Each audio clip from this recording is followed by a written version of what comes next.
I attended my dad's funeral and my stepmom stopped me at the door. Only family is allowed here. She spent his entire fortune, but when I read his will, the black dress felt like armor as I stood at the entrance of the funeral home, my hand trembling on the brass door handle. I'd rehearsed this moment countless times since receiving the call about Dad's passing, but nothing could have prepared me for what happened next. Only family is allowed here. The sharp voice cut through the somber atmosphere like a knife. Poppy, my stepmother of 3 years, blocked the doorway with her perfectly manicured hand. Her face was a mask of false grief, not a single tear smudging her immaculate makeup. I'm Stephanie, and this was supposed to be my father's funeral. The father who raised me alone after Mom died, who taught me to ride a bike, who cried at my college graduation. And here I was, being denied entry to say goodbye. I am family, I managed to say, my voice stronger than I felt. He was my father. Poppy's lips curved into a cruel smile. Was being the operative word, dear? I'm his wife, and I make the decisions now. We're keeping this intimate. Behind her, I could see familiar faces filling the chapel, friends from Dad's golf club, distant relatives I barely knew, even her yoga instructor. My blood boiled. You've got to be kidding me, I said, taking a step forward. That's Derek from Dad's accounting firm. He met him twice. Stephanie, a familiar voice called out. My cousin Rebecca pushed past Poppy, wrapping me in a tight hug. I've been looking everywhere for you. Poppy's facade cracked slightly. She couldn't stop Rebecca without making a scene, and she lived for maintaining appearances. Let her in, a deep voice commanded. Hassan, Dad's lawyer, appeared beside Poppy. His presence carried authority that even she couldn't ignore. Mr. Kelly specifically requested his daughter's presence in his final arrangements. Poppy's nostrils flared, but she stepped aside. As I walked past her, she whispered, "Enjoy the show. There won't be much left for Daddy's little girl." The service was a blur of faces and voices. I sat in the front row, Rebecca's hand squeezing mine as speakers shared memories of Dad. Poppy played the grieving widow perfectly, dabbing at dry eyes with a monogrammed handkerchief. During the eulogy, I noticed Brienne, Dad's friend from the country club, watching me intently. He whispered something to Poppy, who nodded slightly. The exchange made my skin crawl. After the service, Hassan approached me. "Stephanie, we need to discuss the will reading tomorrow. Your father left specific instructions." "What kind of instructions?" I asked, noticing how Poppy suddenly appeared interested in our conversation. "Everything will be clear tomorrow," Hassan said carefully. "Just know that your father was prepared." Poppy interrupted, placing her hand on Hassan's arm. "Surely, we can handle this privately, Hassan. No need to burden Stephanie with these matters so soon after her loss." Hassan removed her hand firmly. "The reading is at 2 p.m. tomorrow. All parties must be present." As people began filtering out, Rebecca pulled me aside. "Something's not right, Steph. Have you seen the estate lately? Poppy's been spending money like water. That tennis court she built last month? The new pool house?" I hadn't visited the estate since Dad married Poppy. The few times I tried, she'd made excuses about Dad being too busy or too tired. "She's up to something," Rebecca continued. "And Brian's involved. I overheard them talking about offshore accounts last week." Before I could respond, Hassan pressed an envelope into my hands. "Your father wanted you to have this before tomorrow's reading. Don't open it until you're alone." The envelope felt heavy, like it carried more than just paper. As I left the funeral home, Poppy's voice carried across the parking lot. "Don't forget to check your mailbox, dear. I sent you a lovely sympathy card." The mockery in her tone made my decision clear. Dad had built his legacy from nothing, working countless hours to create something meaningful. I wouldn't let Poppy destroy that. In my car, I held the envelope Hassan had given me, feeling its weight. Whatever was inside, I knew it was the key to understanding what was really going on. Dad had always told me to trust my instincts, and right now, they were screaming that this was just the beginning. Rebecca texted me, "Coming over tonight. Don't do anything until I get there. And Steph, Dad would be proud of how you handled today." I started the car, catching a glimpse of Poppy watching from the funeral home steps. She raised her hand in a wave that felt more like a warning, but she had no idea who she was dealing with. I wasn't just Daddy's little girl anymore. I was his daughter, and I would protect everything he stood for. The envelope sat heavy in my purse as I drove home, carrying what I hoped were the answers I needed to set things right. The law office felt colder than usual as we gathered for the reading of Dad's will. Poppy sat across from me wearing a black designer dress that probably cost more than my monthly salary. Rebecca squeezed my hand under the table as Hassan entered with a thick folder. "Before we begin," Hassan said, adjusting his glasses, "I want to note that Thomas was very specific about how this meeting should proceed. I'd spent the night reading Dad's letter repeatedly. It contained just 3 words: trust the process. Classic Dad, always teaching lessons even from beyond." My Hassan cleared his throat. To my beloved wife, Poppy, he began reading, and I watched her lips curl into a satisfied smile. I leave you the contents of our joint account, totaling approximately $250,000. Poppy's smile faltered. That's impossible. There must be more. To my daughter, Stephanie, her son continued, ignoring her interruption. I leave the following: full ownership of Kelly Enterprises, all remaining financial assets, and complete control of the family estate. What? Poppy shot to her feet. This is ridiculous. I was his wife. There's more, Hassan said firmly. A special clause states that any financial decisions regarding the estate must receive Stephanie's written approval. This includes any transactions made in the past 3 months. The color drained from Poppy's face. The past 3 months? He can't do that retroactively. Actually, he can, Hassan replied, sliding a document across the table. As the majority shareholder, he put this clause into effect 90 days ago. All transactions during this period require review and approval. Brian, who had been quietly observing, suddenly looked uncomfortable. Surely, there's room for negotiation. There's also mention of a hidden asset, Hassan added, known only as the Marina Project. Poppy's hand trembled as she reached for her water glass. I'd never seen her lose composure like this. What's the Marina Project? I asked. That information will be revealed once all recent transactions are properly audited, Hassan explained. Your father was very thorough in his planning. Rebecca leaned forward. So all those renovations you've been doing, Poppy, the new cars, they needed Stephanie's approval. This is absurd, Poppy snapped. I was taking care of Thomas's estate as his wife by spending millions on luxury items. I finally spoke up. Dad lived modestly his entire life. The only thing he splurged on was my education. Poppy's eyes narrowed. You have no idea what your father wanted. We discussed everything. Then you won't mind showing me the paperwork for all these discussions, I replied calmly. Hassan, I'd like a full audit of all accounts and transactions from the past 3 months. You can't do this to me, Poppy hissed. I made your father happy. You made him a stranger, I corrected her. I couldn't even visit him in his final months because you always had an excuse. Brian stood up. Perhaps we should take a break. Sit down, Hassan commanded. There's one final item. Thomas left a video message. He pressed play on his laptop, and suddenly, Dad's face filled the screen. He looked tired but determined. Stephanie, if you're watching this, I'm sorry I couldn't tell you everything in person, but I needed to protect what I built. The Marina Project contains everything you need to know. Hassan will guide you. And Poppy, he paused, his expression hardening. I know about Beatrice. Poppy gasped audibly. Next to her, Brian shifted uncomfortably. What's he talking about? I demanded. Who's Beatrice? Meeting adjourned, her son announced. Stephanie, please stay behind. We have documents to sign. As Poppy stormed out, Rebecca caught her arm. Those designer bags you bought last week, better keep the receipts. Once they left, Hassan handed me a USB drive. Your father recorded everything, Stephanie. But be careful. What you'll find, it's bigger than just Poppy's spending. The Marina Project, I asked, is a trap. He smiled slightly. Your father suspected something was wrong months ago. He set this up to protect you and the company.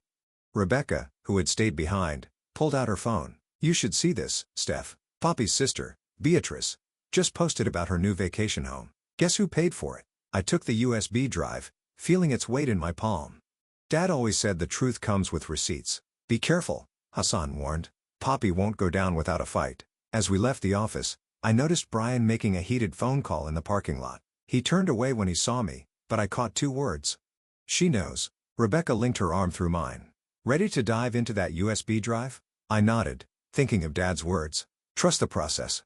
Let's see what other surprises my father left behind. The Marina Project was waiting, and with it, the truth about what really happened in Dad's final months. Poppy thought she had won, but she didn't know my father like I did. He always played the long game. Rebecca and I huddled around my laptop as I inserted the USB drive. My hands shook slightly as folders appeared on screen. Financial records, surveillance, and one simply labeled Marina. Look at this. Rebecca pointed to a series of screenshots. Bank transfers from the company account to something called BF Consulting. BF, I muttered. Beatrice Fleming, Poppy's sister. A knock at my door made us both jump. Through the peephole, I saw Brian standing there, shifting nervously. What do you want? I called through the door. Just to talk, Stephanie. 5 minutes. It's about your father. I glanced at Rebecca, who shook her head, but something in his voice made me open the door. Make it quick, I said, blocking the entrance. Brian looked exhausted, his usual polished appearance disheveled. You need to be careful. Poppy, she's not who you think she is. Really? And who are you in all this? Her faithful messenger. He ran a hand through his hair. I was your father's friend first. He asked me to keep an eye on things, but it got complicated. Complicated how? The marina project isn't just a development deal. It's a car horn blared outside. Brian jumped, looking over his shoulder. I've said too much. Just check the security footage from March 15th, your father's office.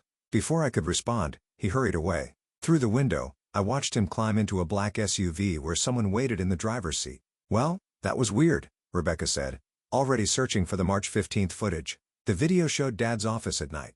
Poppy entered, followed by a woman I recognized from photos as Beatrice. They went straight to Dad's safe. Turn up the volume, I whispered. I can't keep stalling, Beatrice was saying. The investors want answers about the marina. Thomas suspects something, Poppy replied, trying combinations on the safe. He's changed all the passwords, moved accounts around, then get rid of him faster. The deadline's approaching, and we need those documents. I felt sick. Rebecca paused the video, her face pale.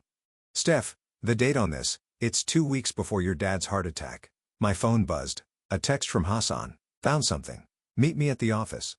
Now. 20 minutes later, we sat in Hassan's office as he spread documents across his desk. Your father came to me about suspicious activities at the company. Large sums being diverted through shell corporations, all linked to BF Consulting. Beatrice Fleming, I confirmed. Yes. But it goes deeper. She's involved with some questionable real estate developers. The marina project was supposed to be your father's crowning achievement, affordable housing for seniors. But Poppy and Beatrice had other plans. Luxury condos, Rebecca guessed, scanning through papers. With inflated costs and kickbacks, Hassan nodded. Your father discovered their scheme and started gathering evidence. That's when things went wrong. A familiar voice interrupted us. Still working late, Hassan? Poppy stood in the doorway, Beatrice beside her. My stomach churned at seeing them together, knowing what I now knew. Just catching up on paperwork, Hassan said smoothly, subtly sliding documents into a folder. How convenient, Poppy smiled coldly. Stephanie, dear, I was hoping we could talk about your father's wishes. His wishes seem pretty clear from the will, I replied. Things aren't always what they seem. Beatrice stepped forward. Sometimes papers get mixed up, signatures get confused. Is that a threat? Rebecca stood up. A reality check, Poppy corrected. Stephanie, be reasonable. You know nothing about running a company. Let the adults handle this. I thought of Dad's video message, his tired eyes, his warning. You're right, I don't know everything about running a company, but I know enough about right and wrong. Your father had a weak heart, Beatrice said quietly. Stress can be unpredictable. The implication hung heavy in the air. Hassan's hand moved toward his phone. We'll be in touch, Poppy said, turning to leave. Oh, and Stephanie, that footage you're so interested in, technology can be so unreliable. Files corrupt. Servers crash. After they left, Hassan immediately called security to guard the evidence room. They're getting desperate, he observed. Good, I said, my voice hard. Because now we know what really happened to Dad. Rebecca squeezed my shoulder. We need to move faster. If they're willing to threaten you openly, they won't stop, Hassan agreed. But neither will we. Your father left one more safeguard, something even I don't know about. He called it the final receipt. I opened the marina folder on the USB drive, understanding flooding through me. Dad hadn't just left evidence. He'd left a trail of breadcrumbs leading straight to the truth. Time to go hunting, I said, thinking of Poppy's smug face.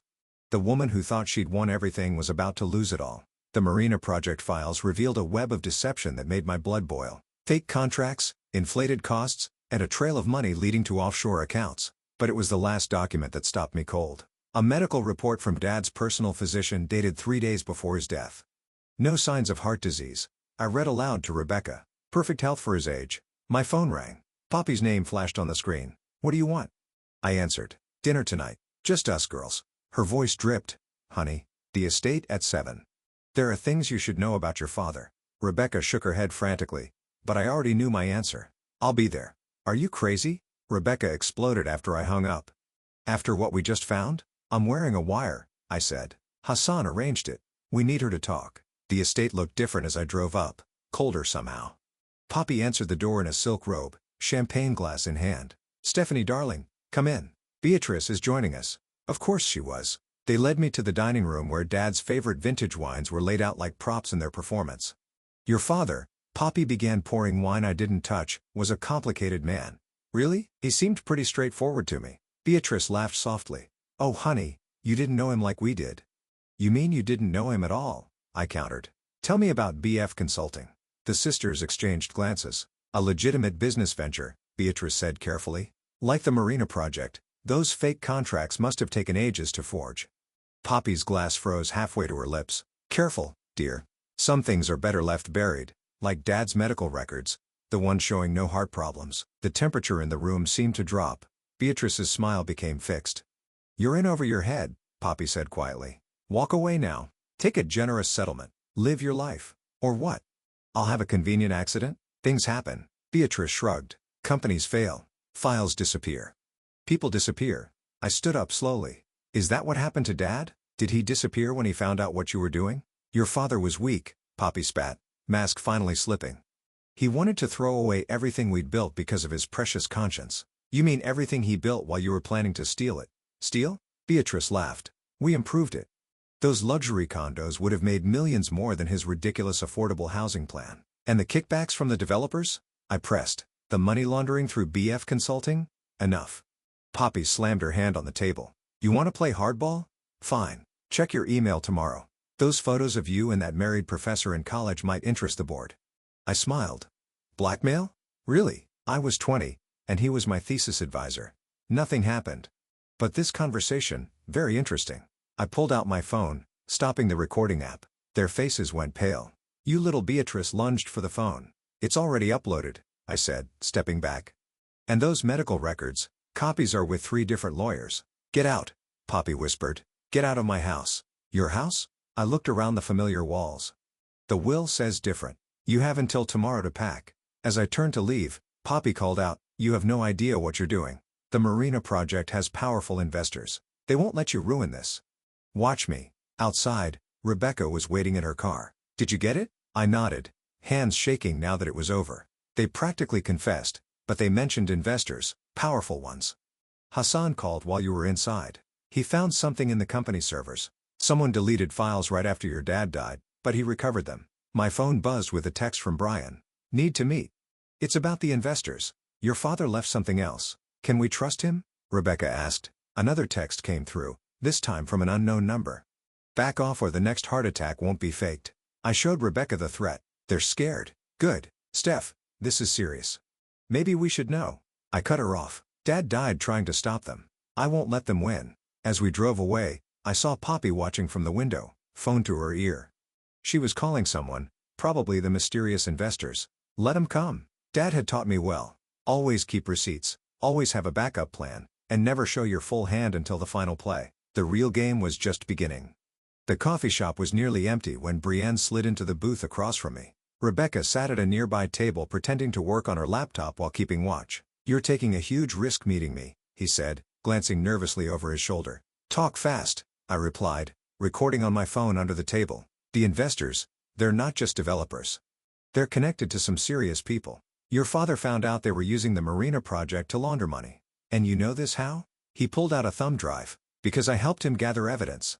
That's why he kept me close. I was his inside man. Before I could respond, Hassan rushed into the cafe. We need to go. Now someone broke into my office. What did they take? I asked, grabbing my bag. Nothing. They left something instead. He held up his phone, showing a photo of his ransacked office. On his desk, a single playing card. The Queen of Hearts splattered with red paint. Brian went pale. It's starting. That's their warning sign. We relocated to Rebecca's apartment, spreading out the contents of both USB drives on her dining table. Look at this. Hassan pointed to a document. Wire transfers from the Marina project to a company called Queen's Holdings. That's Beatrice's company, Brienne explained. But it's just a front. The real money goes through multiple shells before reaching the investors. My phone buzzed. An email from an anonymous account. The subject line, watch this. The attached video showed Dad in his office arguing with someone off camera. You can't do this. Dad's voice was clear. These people trusted us with their retirement funds. They'll get a better return this way, Poppy's voice replied. Everyone wins. It's fraud, and you know it. I'm shutting it down. That would be unwise, Thomas. A man's voice unfamiliar. Think of your daughter. The video cut off. Another email arrived immediately. Back off, or the next video shows how your father really died. They're bluffing, Rebecca said. But her voice shook. No. Brian stood up. They're not. I was there that night. I saw a sharp crack split the air. The window behind Breen shattered. He dropped to the floor as Rebecca screamed. Nobody move, Hassan commanded, pulling out his phone. Police are on their way. Breen clutched his shoulder. blood seeping between his fingers. Just grazed me. They're sending a message. While waiting for the police, I checked my email again. A new message contained just an address and time. Tomorrow, 3 p.m. Come alone or the next shot won't miss. The police arrived, took statements, but I could tell they weren't going to help. This was bigger than they could handle. After they left, Hassan pulled me aside. There's something else. Your father left a safety deposit box. I got access this morning. Inside the box, we found a single document, detailed evidence of money laundering through Queen's Holdings with names, dates, and account numbers. This is it, I breathed. This is what got him killed. There's more, Hassan said. Look at the signature page. There, among the names of Queen's Holdings board members, was a familiar signature, Beatrice Fleming, Chief Financial Officer. She wasn't just Poppy's sister, Rebecca realized. She was the connection to the investors all along. My phone rang. Poppy, enjoying the show? She asked when I answered on speaker. You won't get away with this. Oh, but I already have. Ask Brian about March 15th. Ask him what your father's last words were. I looked at Brian, who couldn't meet my eyes. You have 1 hour to surrender all copies of the evidence, Poppy continued. Or the next video goes public, the one showing how your father begged at the end. The line went dead. She's lying, Rebecca insisted. She has to be. But Brian was shaking his head. I'm sorry, Stephanie. I was supposed to protect him, but I was too late. Then help me now, I said. Tell me everything. He took a deep breath. The video exists, but what they don't know is that your father was wearing a wire that night. The full recording, it's in a place only he knew about. The marina, Hassan suddenly said. The actual marina. Your father owned a boat slip there. I remembered weekends on that boat, Dad teaching me to fish, pointing out stars. He always said the water held secrets. We have 1 hour, I said, standing up. Let's make it count. Outside, a black SUV crawled past Rebecca's apartment. They were watching, waiting for us to make a move, but they didn't know what I knew. Dad's favorite saying, the best place to hide something is in plain sight. The marina held the truth. And this time, I was ready for whatever waited in the shadows. The marina's security lights cast long shadows across the docks as we approached Dad's old slip. The Sweet Caroline, named after Mom, sat quietly in the dark water. 2 cars following us, Rebecca whispered from the back seat. Black SUV and a silver sedan. Let 'em come,